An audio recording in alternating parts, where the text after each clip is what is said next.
Fortes tempestades avançaram pelo sudoeste do Paraná na noite desta última segunda-feira, dia 13. Uma delas, em especial, se destacou.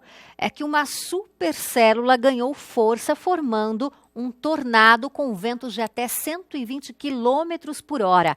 A área mais atingida foi a da zona rural. A comunidade do quilômetro 8 ficou apavorada com a força do vento. Pelas imagens aí que circulam na internet, dá para se ter uma ideia do tamanho do prejuízo e também do pavor que esses moradores tiveram de enfrentar. Carros e caminhões ficaram retorcidos, árvores inteiras foram arrancadas pela raiz, animais foram mortos, casas destruídas, 5 delas, inclusive, foram literalmente varridas pelo vento, não sobrando absolutamente nada. Muito triste, viu, gente?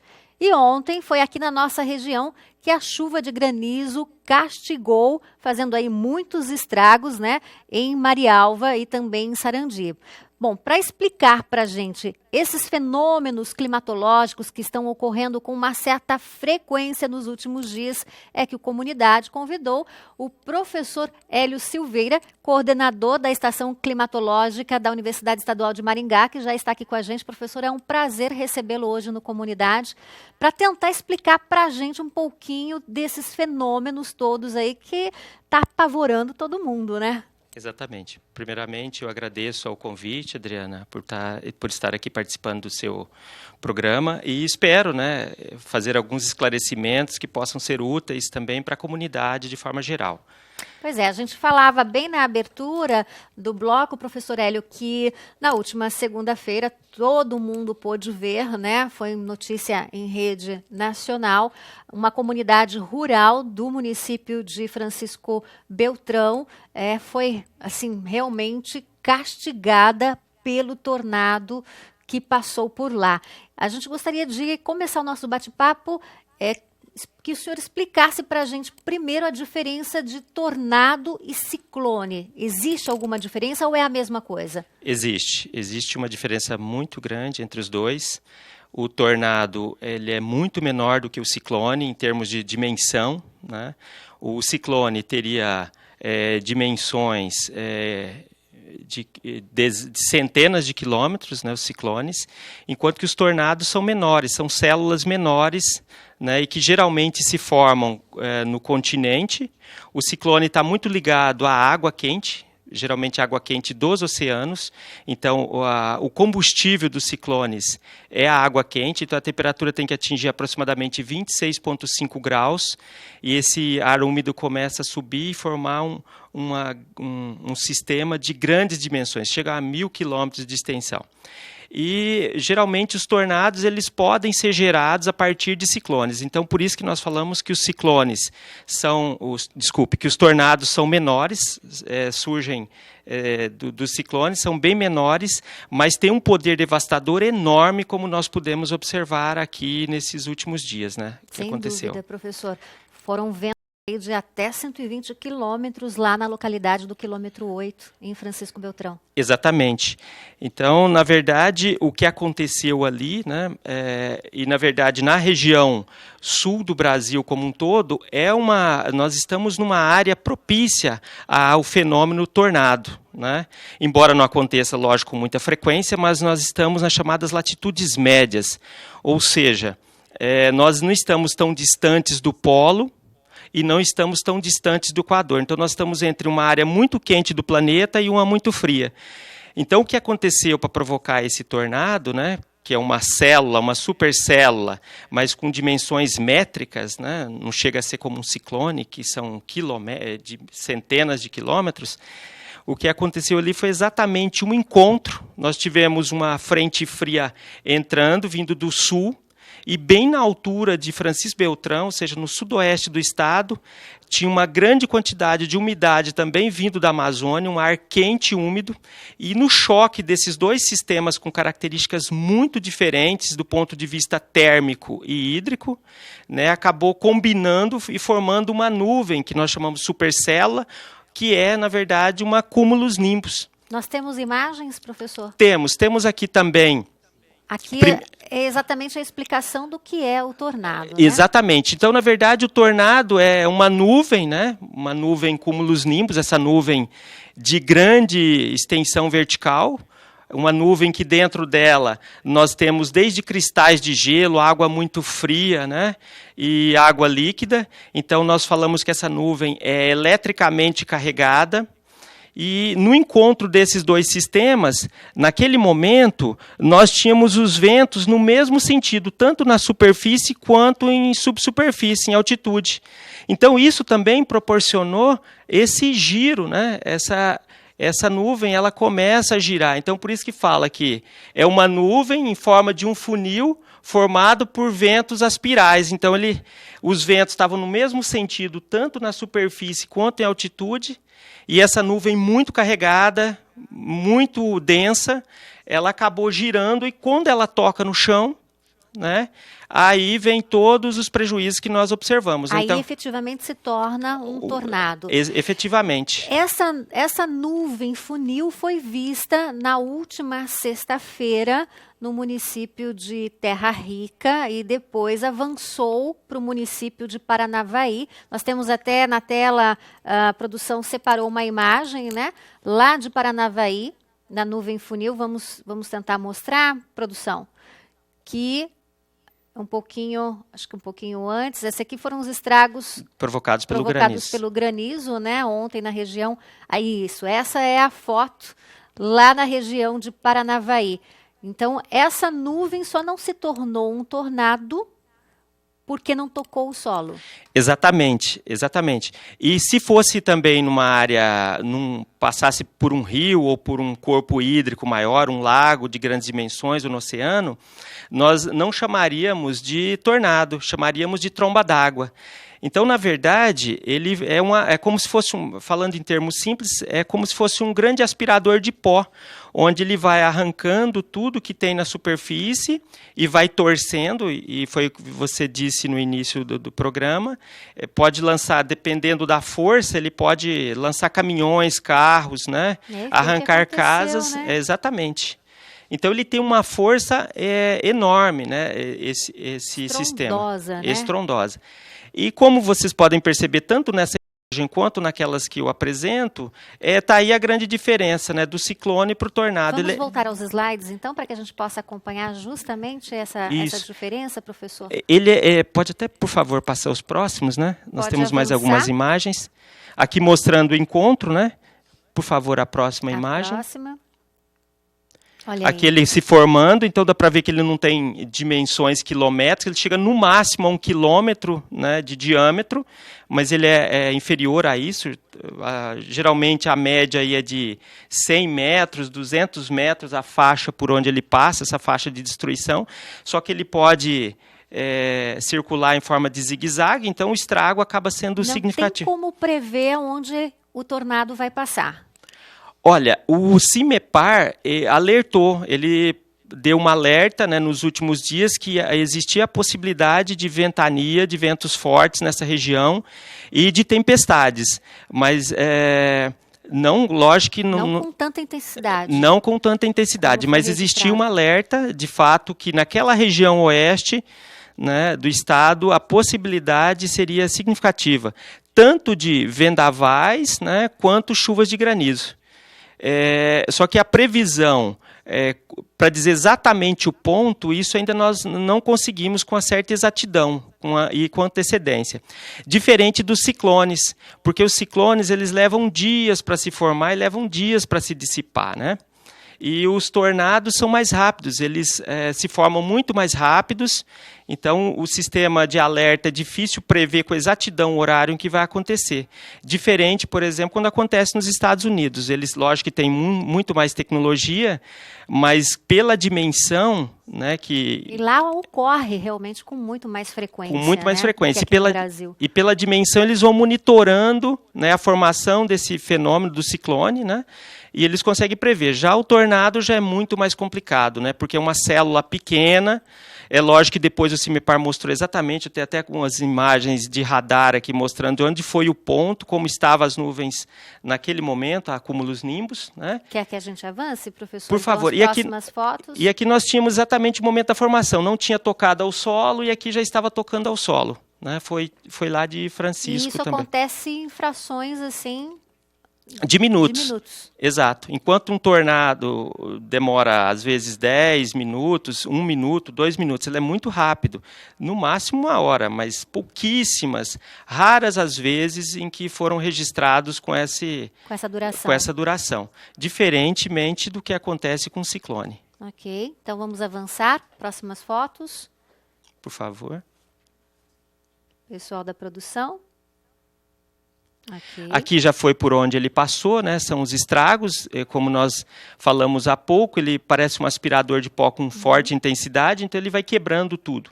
E outra coisa que nós não devemos esquecer é que hoje nós temos uma tecnologia, as pessoas estão com muitas tecnologias nas mãos, né? Geralmente tem máquinas fotográficas, elas têm celulares que filmam, que fotografam. Conseguem registrar tudo isso. Conseguem registrar.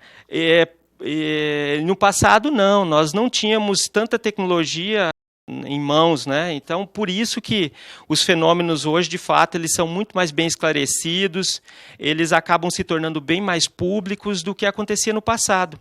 Então, eram poucos os registros, e dá a impressão de que esses fenômenos nunca aconteceram. Lógico que eles são raros mesmo de acontecer, mas nós já temos registros, temos muitos estudos sobre isso já no Brasil, principalmente teses, dissertações, estudando. Aconteceu em 2005, por exemplo, um fenômeno como esse no Rio Grande do Sul, que também provocou um dano enorme, só que naquele momento nós não tínhamos tantas imagens, tanta divulgação.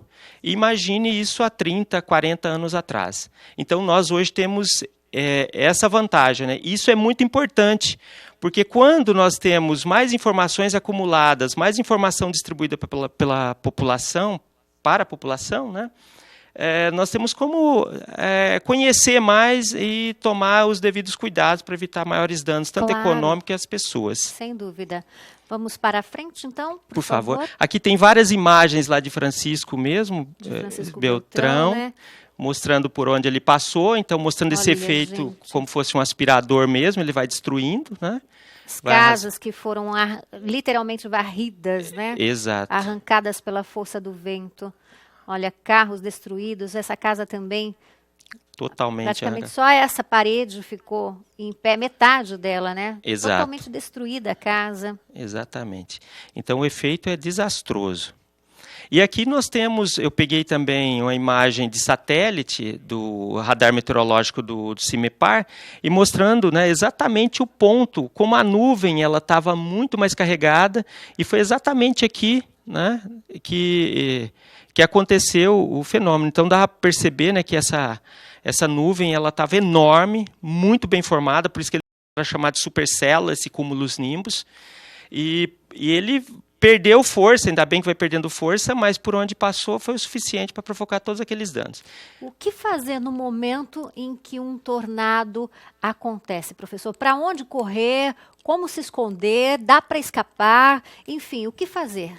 Exatamente. Até eu fiz alguns slides para passar sobre essas informações, que é muito importante nesse momento. Na verdade, que nós temos a escala, está um pouco para frente, mas com a previsão cada vez melhor que nós estamos percebendo, né? Então, a primeira coisa é estar atento às previsões que são emitidas pelos os órgãos de pesquisa, aqui no estado do Paraná, pelo CIMEPAR, né, e por outros órgãos também. Estar sempre atento aos meios de comunicação que transmitem essas informações, porque geralmente eles avisam desses riscos. Depois, verificar, já ter uma ideia dentro da sua própria casa, qual seria o lugar mais seguro de se ficar. Geralmente, dentro da casa, nós procuramos sempre estar num corredor, porque tem colunas, estruturas um pouco mais resistentes, ou dentro de banheiros, porque os banheiros geralmente não têm janelas muito grandes, então o risco de estilhaço, de vidros, seriam bem mais reduzidos. Nós não temos a cultura no Brasil, em virtude da pouca ocorrência desses fenômenos, né, desses eventos, de termos abrigos, né? Mas se nós tivéssemos com maior frequência, né, nós deveríamos recorrer a um abrigo subterrâneo. Mas nesse caso, já que não temos, a melhor opção é entrar no banheiro ou procurar as partes mais baixas da casa, onde sejam mais seguras. Né? Ainda hoje eu ouvi um depoimento de uma família inteirinha que se salvou porque se escondeu, se protegeu embaixo de uma mesa, né, de madeira maciça, e eles conseguiram 7 pessoas todas da mesma família escapar. Exatamente. Então, nesse caso, quando já tem a possibilidade de acontecer esse fenômeno que já foi alertado, então a pessoa já pode estar pensando tudo isso, onde ele vai se esconder num momento desses, já guardar os documentos, né? Não pode ser pessimista, mas tem que ser uma pessoa prevenida, guardar documentos, caso tenha joias, lanternas, água, comida, né? E se proteger num lugar mais seguro, porque geralmente depois as pessoas não vão ter energia elétrica, não vão. Então, por exemplo, uma lâmpada, né, uma lanterna seria fundamental numa hora como essa, principalmente em dias à noite. Então, medicamentos, né, um kit de primeiros socorros é muito importante ter, né, nesse momento, que às vezes a pessoa pode estar ferida. Então, guardar tudo que for importante, assim, que não seja muito volumoso, principalmente documentos, joias e comida, né? Então, isso é muito importante. Outra coisa, como você disse, as pessoas entrarem embaixo da mesa. Talvez se elas tivessem mais esclarecimentos, e foi muito importante, sem esclarecimento elas já souberam se proteger bem. Mas talvez se um pouco mais de esclarecimento, elas poderiam ter pego almofadas, colchões, que são muito importantes, porque qualquer objeto pode ser lançado contra um indivíduo. Então, se ele você tem uma proteção. Você tem uma proteção ainda maior. Além de estar embaixo de uma mesa, você pode estar com um cobertor, que seja, ou uma almofada, um colchão, sobre a cabeça, principalmente, né? Então, são atitudes simples, mas que ajudam muito, né? Às vezes, até a pessoa tem um ferimento gravíssimo, até uma morte, né? Um caso fatal, por exemplo. Né? É verdade. Felizmente, nessa ocorrência desse tornado em Francisco Beltrão, nenhuma pessoa, né, enfim, teve ferimentos muito graves. Né? Os ferimentos, em sua maioria, foram considerados moderados e leves, né, professor? Agora, o senhor já bem colocou para a gente, né, o que fazer durante a ocorrência dos tornados. Exatamente, ficar longe de janelas, de portas, de locais onde possam ser lançados objetos, né, principalmente objetos cortantes ou pontiagudos. Porque um tornado como esses, ele é capaz de lançar uma viga, por exemplo, a 120 km por hora, uma viga numa pessoa, um fragmento de vidro pode ser fatal. Sem dúvida. Então, evitar ficar próximo de janelas, né, de portas, né, ir para o lugar mais baixo da casa, como eu falei. Se por acaso achar que o armário é mais seguro, entrar no armário, literalmente, com almofadas, né? Para ficar mais protegido, mais protegido, se estiver dentro de um prédio, por exemplo, para a parte central do prédio, onde tenha corredores que são mais estreitos e mais estruturados também, e descer para a parte mais baixa do prédio. Né? Isso também é muito importante para fazer. E acontece muitas pessoas estarem na rua, né? Então ele fica no carro. Não deve ficar no carro, porque um vento nessa velocidade ele pode lançar esse carro. Lança o carro longe, distante. Né? E é o que a gente viu pelas imagens. Um caminhão totalmente ficou destruído porque foi lançado longe, né? Exatamente. Então o que se recomenda é, se observou uma vala, por exemplo, um buraco, entrar dentro desse buraco, deitar, porque os objetos vão passar por cima, né? E o risco de você sofrer um acidente mais grave é menor você estando dentro de uma vala do que propriamente dentro de um automóvel ou de um caminhão. É verdade. Vamos à sequência? E aqui eu coloquei também o que fazer depois da ocorrência dos tornados. Por incrível que pareça, a maior parte dos acidentes, quando não são fatais ou graves, acontece muitas vezes após a passagem de um tornado como esse, ou até mesmo como um ciclone. É mesmo? Exatamente, porque os fios ficam expostos, a energia está ligada, você tem muitos objetos cortantes. E as pessoas ficam mais vulneráveis, né? Mais vulneráveis, elas também ficam muito assustadas, muito abaladas com o evento. Então, nesse caso, se aconselha as pessoas que não estejam feridas, por exemplo, né, ajudarem as outras que estão feridas, desde que saibam quais são os cuidados que devem ser tomados, né? E evitar andar muito, porque pode ter algum fio descascado e a pessoa leva um choque, após o evento tão grave, a pessoa ser eletrocutada, né? Nossa. Então, isso pode acontecer, ou se cortar, né?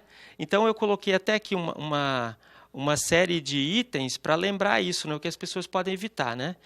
E fotografar, é muito importante fotografar, porque através desses registros que também os meteorologistas, os pesquisadores acabam identificando o fenômeno e muitas vezes até para acionar um seguro, né? Você tem uma imagem, você tem um registro que vai te servir, por exemplo, para acionar um seguro e receber por aquele bem que você perdeu. Tá certo, então. Bom, vamos fazer um breve intervalo, professor, e na sequência a gente vai falar de um outro fenômeno que ocorreu aqui ontem na região, que foram as chuvas de granizo, né? Sarandi e Marialva também foram castigadas aí pela chuva de granizo. Então, a comunidade vai para um rápido intervalinho, não saia daí que na volta a gente vai dar todas essas explicações aí para vocês. Fiquem com a gente.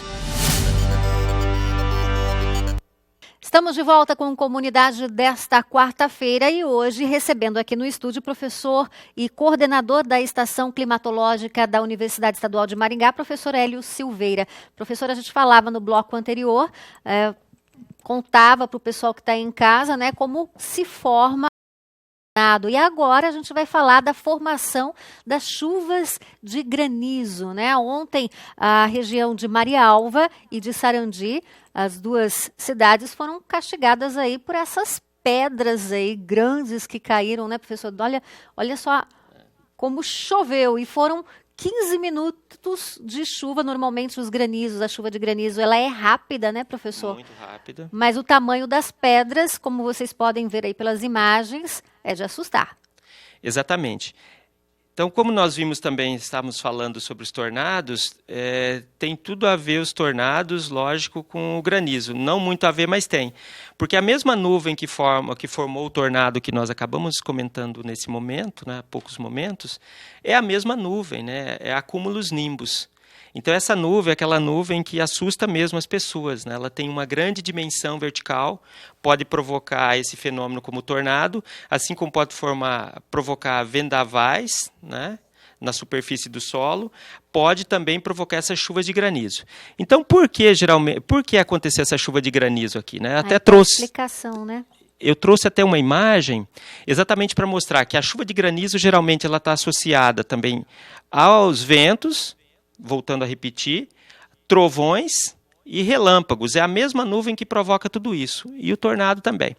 Então, como dá para observar nessa imagem aqui, né, nós temos o sistema se deslocando, a frente fria se deslocando aqui, e eu peguei exatamente no mesmo horário, essas imagens são do par, né? Que foi por volta das 5h30 da tarde, né? Um pouquinho antes desse horário de agora em que nós estamos. Então, nós observamos aqui a quantidade de relâmpagos que nós tínhamos nesse horário, quando a frente estava se deslocando. Então, exatamente essa nuvem, ela estava muito carregada. Então, o choque de um ar muito quente vindo da Amazônia e o encontro dessa frente fria com a temperatura muito menor provocou essa formação muito rápida dessas nuvens. Então, imagine o vapor d'água, né, que vem da Amazônia úmido, quente e úmido, encontra um ar gelado, um ar muito frio.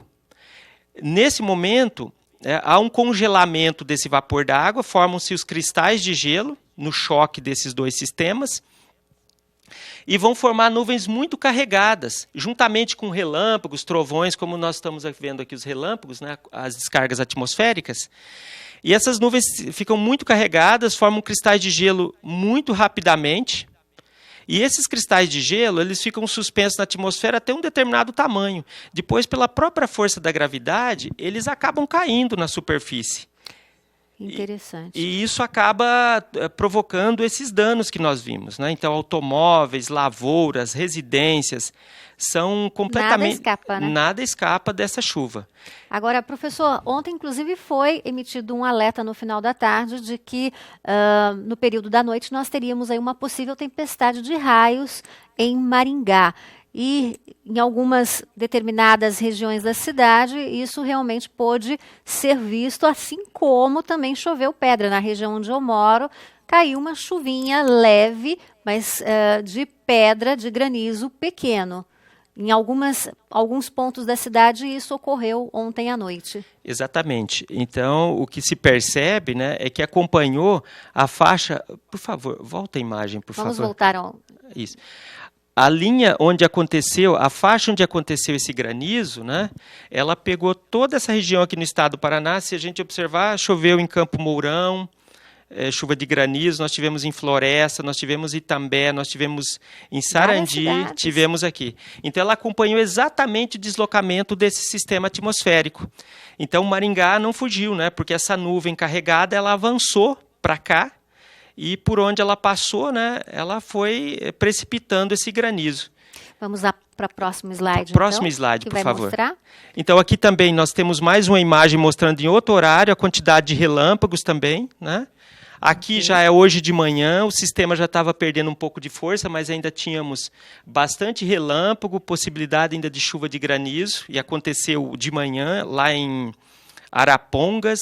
Arapongas hoje tivemos também chuva de granizo, então foi logo pela manhã, onde o sistema estava se deslocando ainda. E a previsão é de que nessa quinta-feira, amanhã, portanto, haja, inclusive, tempestades de raios novamente. Exatamente, exatamente. Ontem e antes de ontem, nós tivemos temperaturas aqui em Maringá de primavera. Nós tivemos 26 graus, nós registramos lá na estação.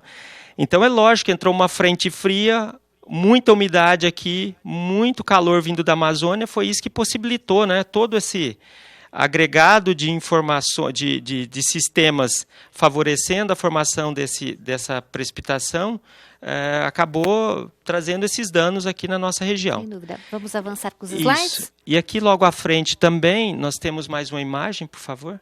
Aqui mostrando também já de manhã, já tínhamos perdido um pouco de força, poucos relâmpagos, mas na região do Mato Grosso do Sul ainda nós tínhamos bastante. Por favor, o próximo.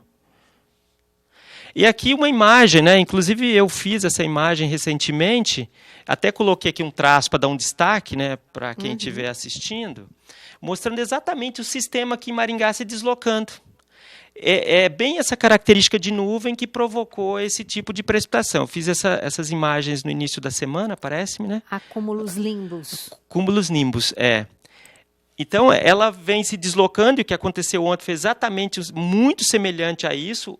O sistema estava se deslocando e foi precipitando o granizo até perder força. Quando essas nuvens ficam descarregadas, né, o granizo todo precipita, cai, né, na superfície, aí ela perde intensidade.